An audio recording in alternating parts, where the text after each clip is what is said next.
Polisi kembali menangkap pemalak di Macan Lindungan Palembang yang terlibat tewasnya Hodirin, 44 tahun, sopir truk asal Lampung Tengah. Pelaku tersebut yakni Yusuf, 19 tahun, pengamen, warga Jalan Bukit Baru, Kecamatan Ilir Barat I Palembang. Yusuf disebut sebagai pelaku yang mengambil kartu e-tol milik korban saat pertikaian terjadi. Sebelumnya, polisi lebih dulu menangkap Dedek, 40 tahun, pelaku utama penusukan yang menewaskan korban.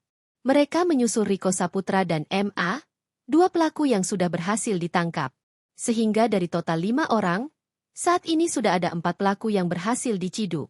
Kabid Humas Polda Sumsel, Kombes Pol Nandang Mukmin Wijaya mengatakan, pelaku Yusuf ditangkap tim Satreskrim Polrestabes Palembang.